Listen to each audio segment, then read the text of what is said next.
that history will condemn the live export of our animals the same way we condemn the slave trade.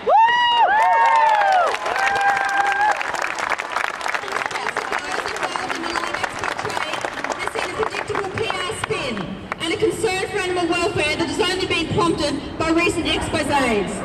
That they've been working for 10 years in Indonesia to improve animal welfare is alarming indeed. Yeah. And this is especially so given that they have designed, funded and installed the cruel restraint boxes that breach international standards and have been condemned by leading animal experts on animal slaughter.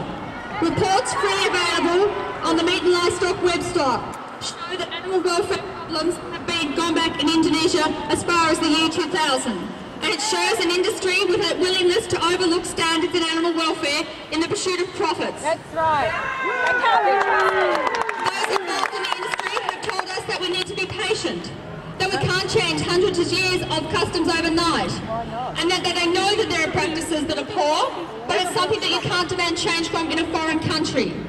These are the very facts and reasons why live export must end.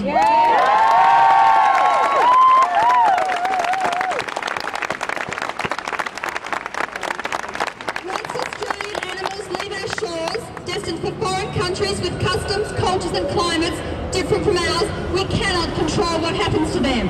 Those that survive the shipboard journey are unloaded outside Australian laws in countries which have little to no animal protection legislation. The live export trade is one that has its foundations in the cruel treatment of animals, and one that had those involved done their homework should never have started. We can send the strongest message to Indonesia, the Middle East and the rest of the world that animal cruelty cannot be the basis of an industry by refusing to supply them with live animals.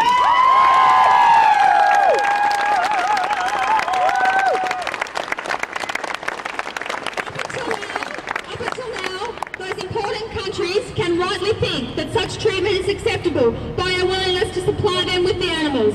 The cessation of the trade will also provide local animal protection groups with a much-needed opportunity to highlight the unacceptable nature of such end-grade animal suffering.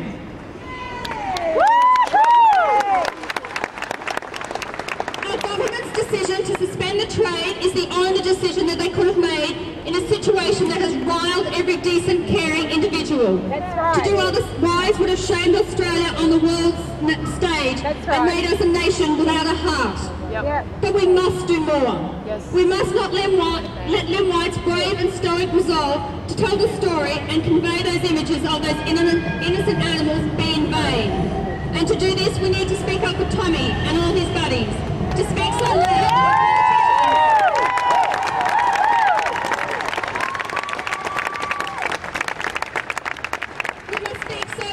Politicians cannot feign deafness any longer, and for us to continue to do so until live export is consigned to the dustbin of human history where it should have gone.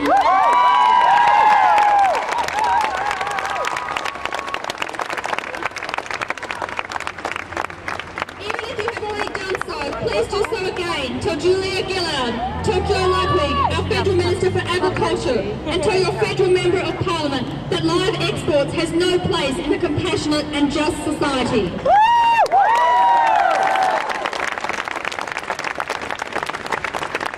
One of the things that makes our country so great is that our laws reflect public thought. They do not drive it.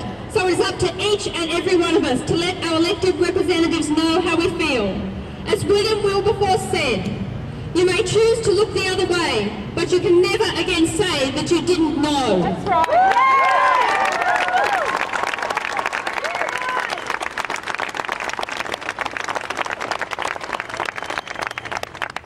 While I do not know much about Tommy, I will remember the image of a beautiful creature with a gentle heart who deserved none of what he endured. And I hope you will do so also. Thank you.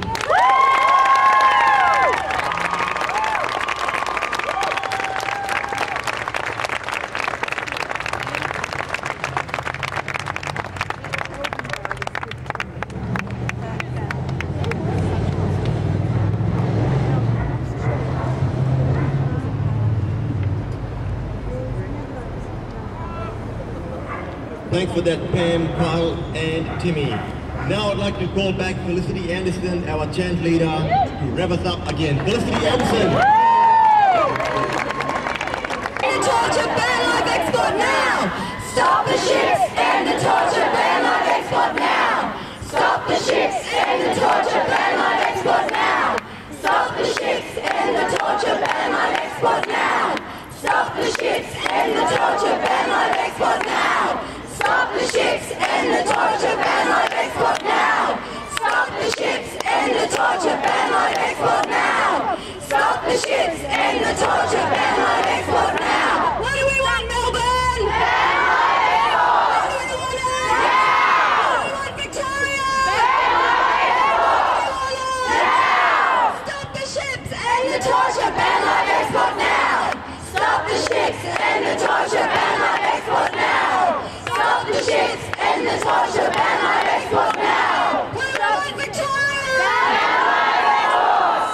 Where do we want it? Now! Stop the ships and the torture ban live export now! Stop the ships and the torture ban live export now! Stop the ships and the torture ban live export now!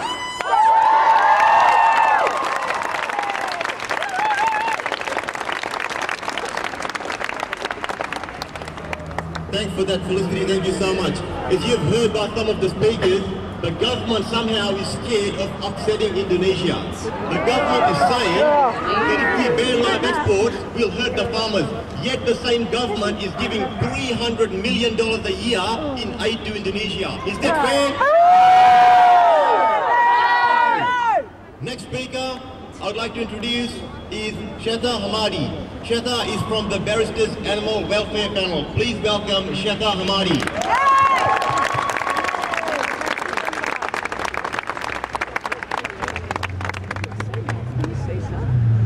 Hi everyone. Hey. It's really not surprising that since that fateful night on the 31st of May, when many of us in this country watched the awful footage on Four Corners of those poor animals being tortured to death, many of us, if not all of us, lost sleep that night. And I can honestly say it took me a week to try and sleep properly after watching that footage.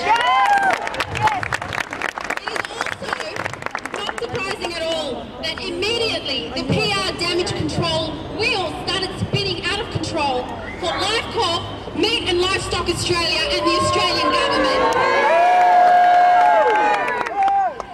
If you've been on the Meat and Livestock Australia website lately, it's all animal welfare apparently. Let me read the latest line.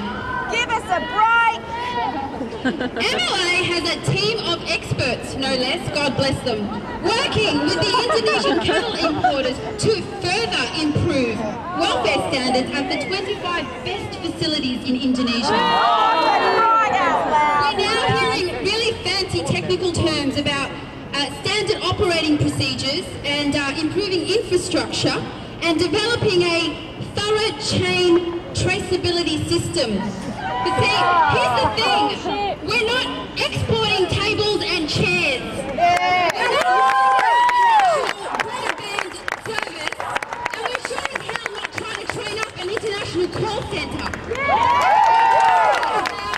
Sentient beings who, just like us, bleed, feel fear and pain and have the capacity to suffer.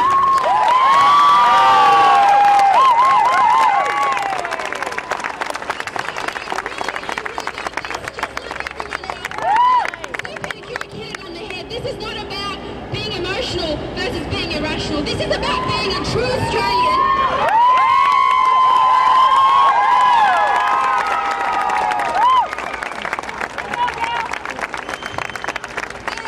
If you believe the spin that's coming out of Meat and Livestock Australia, and if you believe the spin that's coming out of some members of government, and if you believe the spin that's coming out of LifeCorp, if you believe it, then you're one of two things.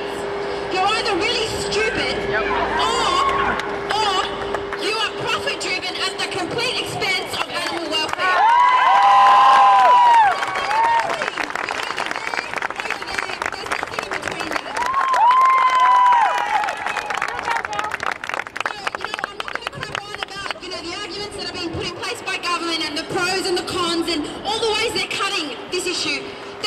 one solution, guys. It's just got to stop.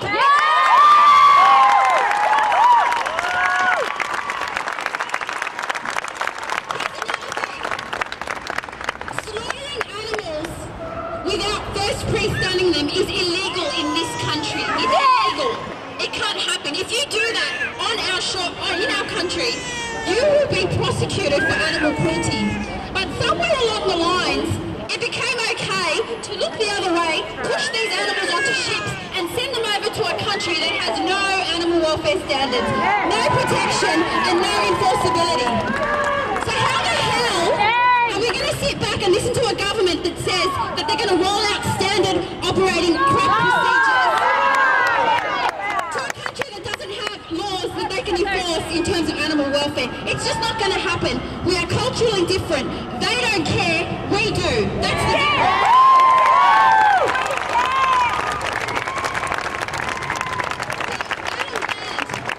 The Federal Minister for Melbourne is introducing a bill on Monday to ban live exports.